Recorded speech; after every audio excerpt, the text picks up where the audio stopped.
September 1st, 1983, 3:26 UTC. Most of the 269 people on board that Boeing 747-230B were sleeping. They were crossing the Pacific, flying from Anchorage to Seoul.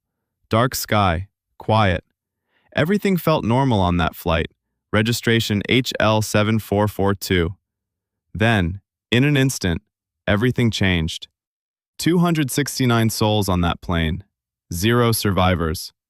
The plane, built in 1972 with serial number 20559/186, was gone.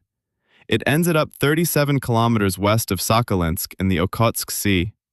How does a massive jetliner just vanish from the sky? Why were they so far off course in the middle of the night? Was it a simple mistake, or something darker? Who makes the final call when a plane is intercepted in the middle of a global standoff? I'm Captain James Harlow. I spent 28 years in the cockpit. I've seen a lot, but some stories still haunt me. Welcome aboard. This isn't just about metal and fuel. This is about the people who never made it home. We're going to look at exactly what happened to those 269 people. It's a story that still raises questions today. When a professional pilot takes off, the goal is always to land safely. But on this day, the mission failed in the worst way possible. There were no survivors. Let me tell you who these people were and what they were sitting in that night. The aircraft was a Boeing 747-230B. This was a heavy hitter in aviation, a true giant of the skies built in 1972. This specific model was the backbone of international travel back then. You have to understand that this one, registered as HL7442, was just another workhorse in the fleet for Korean Airlines. These numbers tell a story of a machine that was supposed to be the safest way to cross the globe. It carried serial number 20559/186. That's how the industry tracks every rivet and wire.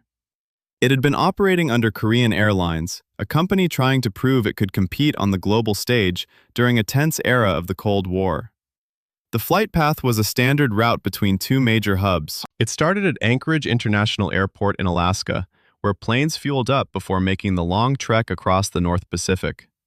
The destination was Seoul Gimpo International Airport. Back in 1983, that route was routine. The environment they were flying into was different, though. It was the Cold War, and tensions between the superpowers were at an all-time high. The skies over the North Pacific weren't just paths for civilian travel. They were monitored zones where everyone watched everyone else. Here's what people often miss when they look at the statistics. There were 269 people on that flight. Think about that. That's 269 fathers, mothers, sons, and daughters just trying to get home or reach a new destination. The record tells us there were 269 fatalities and 0 survivors. It's a cold set of numbers, but it represents absolute tragedy for every single family. When I look at those facts, I don't see registration data. I see a full cabin of people who trusted the system. Now, the records don't list the specific names or individual flight hours for the pilots on this mission. Back then, that information wasn't always recorded the way we do it now. We don't have their resumes and the verified facts. But to sit in the left seat of a Boeing 747, you had to be a seasoned professional. You needed thousands of hours of experience and the nerves to handle a massive jet in any condition. These men were trained to manage complex systems and keep their cool when things started to drift. They were the gatekeepers of that flight, yet they ended up in a situation that no amount of training could have prepared them for. It was a scheduled passenger flight, a simple trip across the water, yet it became the center of a crisis nobody was ready to talk about. Think about the sheer isolation of being out there in the middle of the night with the autopilot engaged, thinking you're on a safe path while the world beneath you watches your every move for the wrong reasons. It's haunting how quickly that confidence shattered. Let me take you back to the cockpit atmosphere during those early morning hours. When you're crossing the North Pacific in a Boeing 747, the darkness outside is absolute. It's like being inside a velvet box. The instrument panel is your only window to reality. The crew was cruising along, maintaining altitude, and everything in that flight deck should have been rhythmic. You hear the hum of the engines, the faint glow of the instruments, and quiet communication with air traffic control. But in the background, unknown to them, the world was drifting into a dangerous misunderstanding. I've sat in those seats for 28 years. When you're flying, you trust your instruments completely. You trust the heading indicator that tells you which way the nose is pointing, and you trust the navigation systems that tell you where you are. But here's the thing. If those systems are compromised or if there's a subtle error in the setup, you might not know you're off course for a very long time. You're just flying along, believing you're perfectly safe, while the miles eat away at your margin for error. Think about the passengers in the back. They were reclined, trying to get rest. Maybe a few were reading or looking out at the pitch-black sky. They had no way of knowing the trajectory had drifted. They were being pulled away from the safe corridors and into heavily militarized space.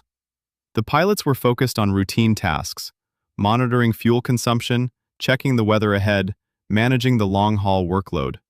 Flying across the ocean at night is systematic, almost hypnotic.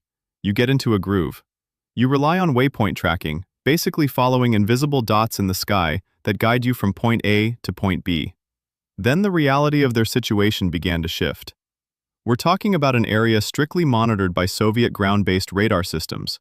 To those radar operators, that big Boeing 747 didn't look like a passenger plane. It looked like an intrusion. They saw a target moving through their airspace and made a decision that would lead to total tragedy. There was no warning for those 269 people, no announcement from the flight deck, no sudden realization among the passengers that their lives were about to change. The transition from routine, peaceful transit to absolute catastrophe happened in a heartbeat. Military aircraft scrambled to intercept. Imagine being in the cockpit, looking out into the void and suddenly seeing the silhouette of a fighter jet. You'd be startled, confused, scrambling to identify who it was and what they wanted. You'd be trying to communicate on the radio, checking your transponder, the equipment that broadcasts your plane's identity and position to others, and trying to figure out if you'd made a navigational error. The pressure in that cockpit must have been suffocating. The pilots were trying to verify their position, cross-referencing charts, looking for landmarks or signals that could explain why they were being intercepted. Every second was a second closer to the final moment. There was no time to explain, no time to negotiate, no time to change the outcome. Let's talk about the final seconds. Picture the cabin. Lights dimmed, ventilation humming, then the world falls apart. The structural integrity of that massive Boeing was compromised. It happened so fast your brain can't register the change in air pressure or the violent movement. When the fuselage breaks, the air just rushes out. The plane stops being a vehicle and starts being a falling object. The pilots would have been fighting for control, pulling back on the yokes, the steering wheels, trying to keep the nose up, but the aircraft was already mortally wounded. The alarms would have been screaming. The stall warning, that loud buzzing noise telling you the wings aren't generating enough lift, would have been blaring. You have the master caution lights flashing red across the dashboard. It's sensory overload. You're trying to figure out what systems still work, but the plane is spinning and diving toward the water. There's no time to think. There's only instinct to save the machine. But some things you can't fix. Some things you can't recover from. The forces acting on the aircraft were too great for the structure to hold together. The wings, the tail, the body, all being torn apart by velocity and uncontrolled descent.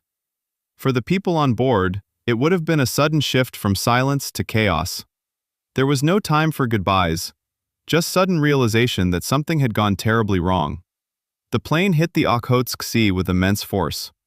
When we talk about water impact at high speed, it's basically like hitting solid ground.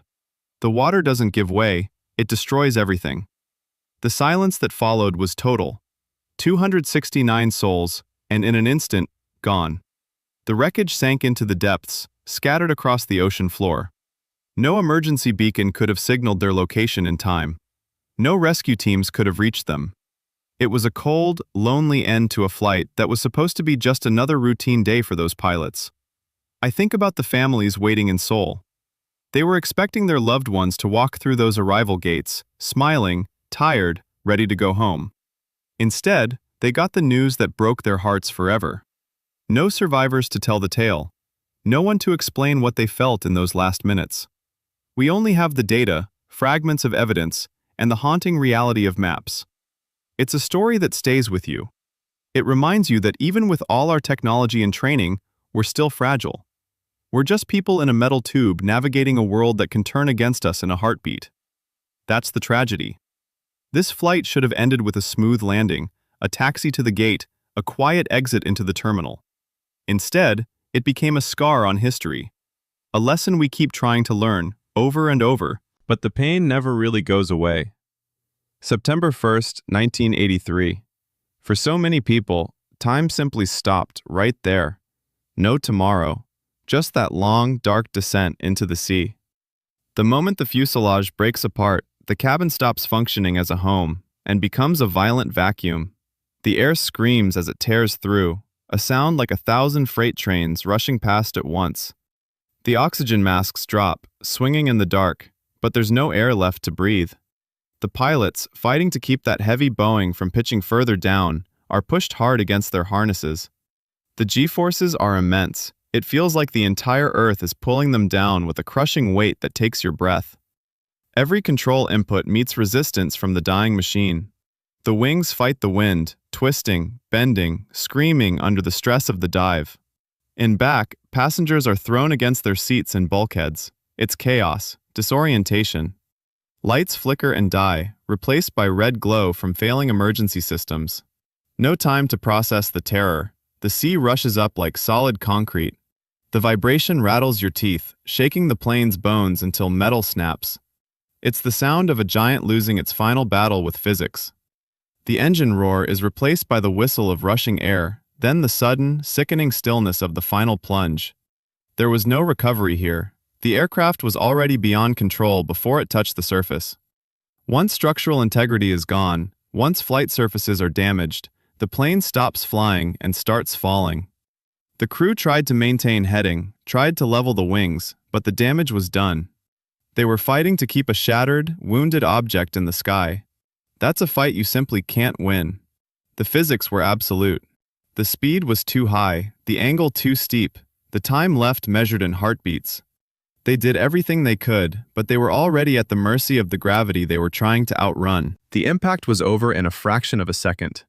The sea swallowed the wreckage whole, pulling the metal into the cold, deep currents of the Okhotsk Sea.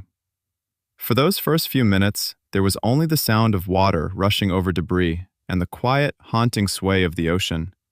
No lights to guide a rescue, no signals to trace back to the surface, just the silence of the deep. Back at the airports, ground crews were still waiting. They looked at screens, expecting a blip to turn, a call to come through on the radio. But there was nothing but static. Families in Seoul started checking the arrival boards. They looked for the flight number, waited for the doors to open, hoped to see their loved ones' faces. They didn't know yet that the space where family members were supposed to walk would remain empty forever. The investigation started almost immediately, but it wasn't a rescue operation. It was a search for answers already buried miles beneath the waves. The world started asking how a flight could drift so far off course, why warnings went unheeded, how a routine journey ended in such total, final silence. It's brutal when the truth surfaces, piece by piece. Nobody is coming home. That's the reality of aftermath. You're left with silence, questions, and the heavy weight of knowing that 269 people are never coming back. That's the thing about this job. Sometimes you don't get to save the day. Sometimes you just look at the facts and accept the loss. First, we have to talk about the navigational setup that morning. Back in 1983, pilots relied on systems that look like Stone Age technology compared to what we have today. The crew was flying along what we call a flight management system, and it's easy to assume it does everything for you. It doesn't. You have to input the waypoints, those invisible markers in the sky, and if you miss one or enter a digit wrong, the plane will keep flying in the direction it was told to go, even if it's heading straight into trouble. If the inertial navigation system wasn't perfectly aligned before they left Anchorage, the plane would start a very slow, subtle drift. You don't feel that drift. You don't see it on the horizon. You just keep flying on a path slightly tilted away from safety. It's a slow, silent error that compounds over thousands of miles. By the time they realized they were off course, they were already deep into territory they should never have touched. It's like being on a highway and missing your exit in the middle of a dark, foggy night. You keep driving, thinking you're still on the right road, until you realize you're somewhere you don't recognize. Second, consider the environment they were flying into. It was the Cold War. The skies weren't just empty space, they were borders. The area west of Sakhalinsk was a sensitive zone where the military constantly watched radar for anything that looked like a threat. When those ground controllers saw a target on their screens, they weren't looking for a lost civilian airliner with 269 people on board. They were looking for an intruder. When two superpowers are staring each other down, the margin for human error is zero. The radar operators made a judgment call based on what they saw and identified that Boeing as something else entirely. That's a terrifying thought. A simple mistake in navigation could be interpreted as a hostile act. Once they flagged the plane as an intruder, the military response was fast and final. There was no time to ask who they were or why they were there. It was a military machine doing exactly what it was trained to do, and that's where it all went wrong for everyone on that flight. A whole plane full of people, and the people on the ground were only thinking about defense, not about who might be sitting in those seats. Third, we have to look at the breakdown in communication. In aviation, the radio is our lifeline. We talk to towers, control centers, other planes. But that night, the lines of communication just weren't there. The crew was focused on their instruments, trying to figure out their position, completely unaware they were being tracked by radar systems that weren't part of their flight plan. The people on the ground weren't trying to contact them on a civilian frequency to say, "You're in the wrong place." They were operating in their own bubble of military protocol. It's like two ships passing in the night, but one ship is invisible to the other, and the one that can see is ready to fire. Add that silence to the crew's confusion, and you end up with a situation where nobody knows what's happening until impact. In aviation, speed is safety. But when you're lost in the dark, speed is just another way to get to your death faster. They were flying at cruising altitude, doing what they thought was right, while the world beneath them prepared for a fight. That's a haunting realization. 269 people were sitting in the dark, completely unaware their fate had been decided by people they'd never see, using radar they didn't even know was watching them. When a tragedy of this scale happens, the aviation world is forced to look in the mirror. After what occurred that September night in 1983, the International Civil Aviation Organization took a hard look at how we navigate the globe. The biggest change that came out was the expansion of the Global Positioning System, or GPS, for civilian use. Before this, pilots relied on ground-based stations and older inertial systems prone to those slow, creeping errors I talked about. Following the loss of those 269 souls, there was a massive push to ensure civilian aircraft could verify their position with pinpoint accuracy from satellites, no matter where they were over the ocean. It was a complete overhaul of how we track flights. The incident forced new, strict protocol for how military and civilian air traffic controllers communicate during a crisis. We saw implementation of better, more standardized interception procedures to make sure a lost plane isn't automatically treated as a hostile threat. The official record, captured by the ICAO in their investigation, serves as a permanent reminder of why we can never let our guard down. It changed the way we talk to each other in the air, and it changed the way we use technology to make sure a plane never drifts into a restricted zone again. It's honestly hard to wrap your head around the fact that 269 lives were just wiped off the map. When I sit in my study and look at the files, I don't see a flight path or registration number. I see families who had plans for the next morning. I see people who probably had a favorite book in their lap or a photo of their kids in their wallet. That's the thing about this job. You learn very quickly that every number in a report is a person who had a full life. It's gut-wrenching to think how close they were to home, yet they were in the middle of a conflict they didn't even know existed. We owe it to those 269 people to remember them not as a statistic, but as human beings who deserve to reach their destination. I run this channel on my own, and I keep it going because I think these stories matter. I spend a lot of time digging through reports so I can share them with you, but I can't do it alone. If you find these videos helpful, or if they give you a better understanding of what actually happens in the cockpit, please hit that like button. It takes 2 seconds, but it really helps push this content out to people interested in aviation history. If you want to help me keep the lights on and the research going, I have a membership program where you can support the channel directly. It's a small team here, and every bit of help makes a real difference. Most importantly, I want to hear from you. After learning what happened to that flight, What do you think was the biggest failure that night? Was it the technology, or was it the environment they were flying into? Leave a comment below. I read every one and I value the conversation we have here. Thanks for sticking with me. I'll see you in the next one.